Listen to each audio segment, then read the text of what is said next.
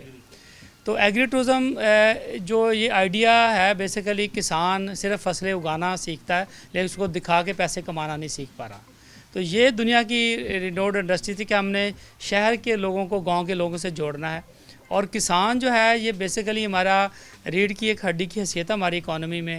یہ ہمیں ڈاکٹر کی تو ضرورت تب پڑتی ہے جب وہ ہمیں کبھی بیمار ہوتے ہیں, انجینئر کی ضرورت تب پڑتی ہے جب ہمیں مکان بنانا ہے, وکیل کی ضرورت تب پڑے گی جب ہمارے پر مقدمہ آئے گا. لیکن کسان کی ضرورت ہمیں 3 times a day ہمیں ضرورت ہے اس کی. ہم نے ناشتہ کرنا ہے, ہم نے لنچ کرنا ہے, ہم نے ڈنر کرنا ہے. تو کسان جو ہے بہت اگنورڈ ایک کریکٹر ہمارے یہاں کا جو ہے نا ہماری اکانومی کا. بہت شکریہ. ساجد اقبال سندھو صاحب, آپ کے بارے میں بھی بڑے توصیفی کلمات کہے انہوں نے. آپ کیا کہیں گے یہ جب آپ نے دیکھا یہ سب کچھ اور پھر آپ کو بھی اس سے چونکہ بہت دلچسپی ہے تو آپ نے اس کو آگے بڑھانے کے لیے اور پھر پاکستان بھر میں ایگری ٹورزم کے لیے آپ کے ذہن میں کیا آئیڈیا ہے؟ دیکھیں جی, ہم نے جب اس پوری پریکٹس کو شروع کیا تو یہ بارش کے پہلے قطرے کی طرح ہی تھا. تو آج وہ قطرہ ملتے ہوئے ایک چھوٹی سی ندی کی شکل اختیار کر گیا. اور اگر بہت سی اچھی آرگنائزیشن, اچھے لوگ, حکومت اس میں ساتھ چلے تو بالکل یہ ایک دریا کی شکل اختیار کر سکتا ہے. سندھو صاحب ایک چیز فرمائیے کہ آپ ایگریکلچر کو پروموٹ کر رہے ہیں, ایگریکلچر کو پروموٹ کرنے کے جدید طریقوں پہ آپ کام کر رہے ہیں, لوگوں کو, کاشتکاروں کو زبردست قسم کے مشورے دیتے ہیں, عملی معاونت فراہم کرتے ہیں اور پھر ہیلدی ڈائٹ کے لیے کام کر رہے ہیں, ایگری ٹورزم کے لیے کام کر رہے ہیں. یہ ساری چیزیں جو ہیں یہ ایک خوبصورت ایک توانا ذہن جو ہے اسی میں سب کچھ آ سکتا ہے. ہمارے ویورز کے لیے کوئی پیغام دینا چاہیں گے کہ وہ اس سب سے کس طرح سے فائدہ اٹھا سکتا ہے اور ان کو ہیلدی لائف سٹائل کے لیے کیا کچھ کرنا چاہیے؟ سب سے پہلی بات تو ہے جی کہ نیت. اگر آپ نے نیت کر لی ہے, بسرا صاحب اکثر یہ کہا کرتے ہیں کہ دنیا میں 2 ہی قسم کے لوگ ہیں. ایک وہ کہتے ہیں جو میں کل ایکسرسائز کروں گا, شروع کروں گا, اور دوسرے جو کبھی شروع نہیں کر پاتے. یہ وہی لوگ ہوتے ہیں جو کل کے لیے کہنا چاہتے ہیں. تو جو اگر آپ نے سوچ لیا ہے تو آپ اپنے لائک مائنڈیڈ لوگوں کے ساتھ جو ہے وہ رہنا شروع کریں. دوسری چیز, وہ ویڈیوز اور وہ چیزیں دیکھیں آپ چل کے فیصل آباد تو نہیں آ سکتے پوری دنیا سے, لیکن جو ورثہ کے اوپر پڑی ہوئی وہ ویڈیوز ہیں جس میں ہیلتھ کے بارے میں بتایا گیا, آگہی دی گئی, نالج دیا گیا. ہم نے تو اپنا علم جو تھا وہ یوٹیوب کے اور فیس بک کے اور سوشل میڈیا کے سپرد کر دیا. ضروری نہیں کہ سوشل میڈیا کو برائی ہو, اس کے اوپر بڑی اچھی چیزیں بھی موجود ہیں. آپ اگر شوگر پیشنٹ ہیں تو شوگر کی ویڈیو دیکھ لیں, اگر آپ دل کے مریض ہیں تو دل کی ویڈیوز دیکھ لیں, اگر آپ اچھی خوراک کھانا چاہتے ہیں تو اچھی خوراک کی ویڈیو دیکھ لیں, آرگینک کھانا چاہتے ہیں تو آرگینک کیسے لے سکتے ہیں, اچھی ایگریکلچر کرنا چاہتے ہیں تو اچھی ایگریکلچر کے طریقے ہم نے اس کے اوپر ڈال دیے. ہم 1 ایکڑ سے زیادہ آمدنی لینے کے طریقے بتاتے ہیں, لوگوں کو گائیڈ کرتے ہیں. یاد رکھیے گا کہ سب سے پہلی اور ضروری شرط جو ہوتی ہے کسی بھی کاروبار میں, کسی بھی منافع میں, وہ گائیڈ کرنا ہے, وہ رستہ دکھانا ہے. بہت شکریہ, thank you very much Sindhu صاحب. یہ تھے ساجد اقبال سندھو. ساجد اقبال سندھو ایکسپرٹ ہیں, انٹرنیشنل ایکسپرٹس ہیں ایگریکلچر کے, ٹورزم, ایگری ٹورزم کے, ہیلدی لائف سٹائل کے.